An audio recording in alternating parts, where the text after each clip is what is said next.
You know, I consider myself very fortunate for the good people I met when I worked in the game industry, because the industry itself isn't necessarily filled with the most reputable folks, but the people I became close with are people that I value to this day.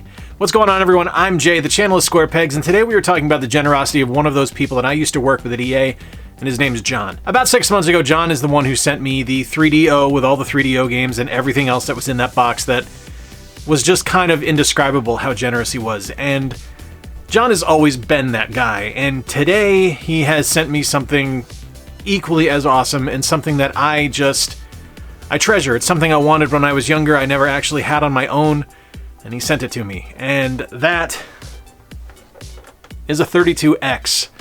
We're going to take a look at this real quick, the games that he sent me, along with a bunch of Genesis stuff he sent me as well, and yeah, just Jon, thank you. Alright, so as always, everything here was recorded through my RetroTink 5X, and big thanks to Gary at Rock Solid for helping me kind of jump and get onto this thing. I've really wanted to get one of these for a while, had it now for about 3 months, and I adore the thing. It makes everything just work. I just love the way things look on my TVs now. The upscaling is fantastic. But we're here to talk about the 32X, and the 32X is a really interesting system. It is considered Sega's biggest failure. And, I mean, yeah, commercially it totally is, because it launched right before the Saturn came out, and marketing already went into selling the Saturn, so it just kind of died on the vine, and it's kind of a shame because, I mean, it's a really clever machine, right? Like, there's some neat things that the 32X does, and yeah, maybe the ideas aren't fully realized, but, I mean, hey, who cares, right? It's still really cool, it's still a really neat piece of hardware, and how creative was Sega to just continue to build onto the Genesis hardware? I mean, think about it. We had things like the power-based converter, which allowed you to play your Master System games on your Genesis. You had the Sega CD add-on, which allowed you to play CD-based games. Then you had the 32X to complete the Tower of Power. It's just really clever thinking. Like, I think people kind of roll their eyes at the things that Sega did, but at the end of the day, the ingenuity and the thought process to go into saying, you know, we can keep plussing this hardware to make it something better is really kind of remarkable, and I think they should be admired for that. Alright, up first for the 32X, we are looking at Virtua Racing. Alright, so first up, Virtua Racing Deluxe is really awesome. I've played Virtua Racing in the past. It's something that I really enjoyed, and it's something that is just continuously good. You know, it does exactly what it sets out to do, it plays really well, and it looks really good for what it is. I mean, the physics are really on point. The racing is fun and fast and difficult. Like, it's never easy, it's never a cakewalk. Virtua Racing is a really cool game. Next, let's take a look at Virtua Fighter. Virtua Fighter is a series that was way ahead of its time. This was a 3D arena fighter before 3D arena fighters were really popular. Kind of like when Battle Arena Toshinden came out on the PS1, that's kind of when things really went into gear for that. But Virtua Fighter is a really clever game. Awesome character designs, fun gameplay, and just a clever use of the hardware to make something more than what it was. It's a really well done game, and I think it was, like I said, I just think it was about 5 years ahead of its time. A game that runs unbelievably smoothly on the 32X and is a credit to shooters on consoles. Doom. Doom on the 32X shocked me. I'd played Doom on PC, I've played it on other consoles, and it's not a great experience, but on the 32X, this thing just sings. This moves along at a perfect clip. Silky smooth, fun combat, the sound is good, it looks good, it plays brilliantly. This is fantastic. This is so much fun, and I'm so glad I got this one. A slick and very clever mech combat game, Metalhead. Metalhead is clever. I think it's a little more ambitious than what it actually accomplishes, but I mean, let's be honest here. It's a 3D arena mech combat game with some pretty hilarious voiceover. Like, the general that gives you your orders, if that is a general, I didn't pay attention to the story, guys, I'm sorry. That dude's hilarious, that just makes me laugh. And the gameplay itself is pretty fun. Like, you go around, you have a boost, you have a shot, you find the other mechs that are in the city, and you eliminate them. It's really basic, and it's pretty well done. I don't think it quite lands, like, I don't think it hits exactly what it wants to do along the way, but it's still a pretty clever game. And the game I am probably going to be sinking the most hours into because I do love the subject matter so very much. Star Wars, the arcade game. My favorite, though, Star Wars, the arcade game, it's just perfect. Like, this is such a wonderful experience. This is a flight sim arcade game. You have a set number of TIE fighters that you're going to eliminate as you play. It looks good. It sounds okay. The Admiral Akbar voice actor, listen to him real quick. Attention all wing pilots. Stand by to receive orders. It's not exactly, it's a trap, but it's, you know, A for effort. Star Wars arcade games are really fun. This one's awesome. But like I said, not to be outdone, John sent me a bunch of Genesis stuff as well. All stuff I did not have in my collection, and I'm stoked to add this stuff to it because the Genesis has become one of my fastest growing retro collections. John sent me a ProPad 6-button controller, the Mega Mouse with mousepad. Now here's a game I've always wanted to play, but I've never had a chance to, and this was something that I held off playing on emulators because I wanted to play this on original hardware. Sonic and Knuckles.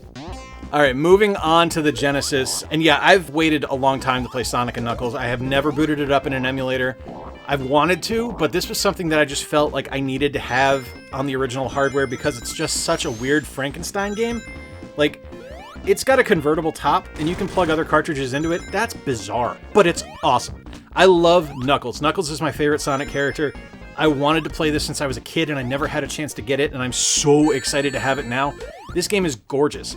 Amazing animation, fantastic sound, wonderful level design, and difficult gameplay. Like, this is properly Sonic difficult. I love this one.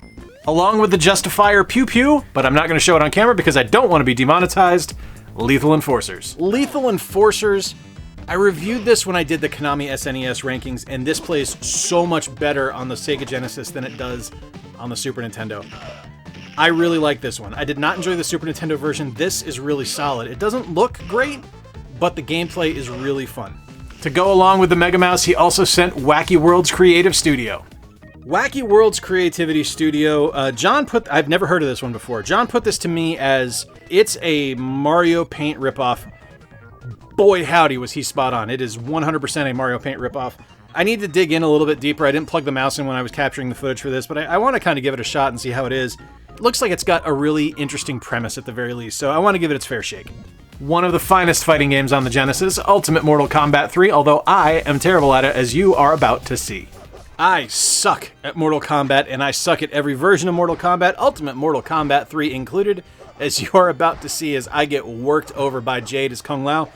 But hey, I mean, it's Mortal Kombat, right? This is a cool game. It's really fun to play, even though I'm terrible at it. I've got to get my feet back underneath me on it, but hey, plays well, looks good, it's fun. How cool is this? A Game Genie! NBA Live 95. You guys saw my basketball ranking video. I've said everything I need to say about NBA Live 95 in the past. Look, it's fun. It's starting to speed things up. It feels a little bit more like a basketball game than previous iterations of the NBA Versus games. This one's pretty good. A shockingly well-done rail shooter that works really well with a controller. I unfortunately don't have a CRT, so I wasn't able to play it with a gun. But Terminator 2, the arcade game. Terminator 2, the arcade game, plays shockingly well. Like, for something that is designed to be used with a light gun, I don't own a CRT. I can't run a light gun. But this works really well with a controller. Like, it is smooth. It's not exactly the arcade experience I enjoyed when I was a kid, but you know what? It's still really fun. This game is solid. Probably my favorite sports title on the Sega Genesis, NHL 95. NHL 95 is my favorite sports game on the Sega Genesis. I have put in hundreds, if not thousands of hours on it. It's perfection. Like, this is the ultimate sports gaming experience for me on the Genesis. I love it. I am so happy to have this complete in box. It is wonderful. And finally, a really clever run-and-gun shooter, Robocop versus the Terminator. Robocop versus Terminator might be one of the silliest premises on paper I have ever heard in my life. And in practice, yeah, it's pretty ridiculous, but it plays really well. Like, this is a silly run-and-gun fun game. Really well done. I'm super stoked to have this one. This one's a lot of fun. Like, for something that I didn't expect to be any good based on the premise of it, like Robocop versus the Terminator, I'm not thinking this is going to be good at all. It is really, really well done. So yeah, John's generosity has always been apparent, whether it was going to Applebees and hanging out with him and Ian and Mike and checking out Applebees Cat. There is an inside story for that. I will tell you about it sometime. Or just being there and always being available and willing to help out on projects that needed it. John has always been a guy that gives, and that continues to this day. He is one of my favorite people on the planet, one of the nicest guys I've ever met, and I cannot thank him enough for sending this stuff to me to both help the channel and to add to my own collection. John, You are aces. Let me know in the comments down below what you think the next thing I should pick up for my 32X is. I've got some ideas, but I would love to hear from you to see what you think.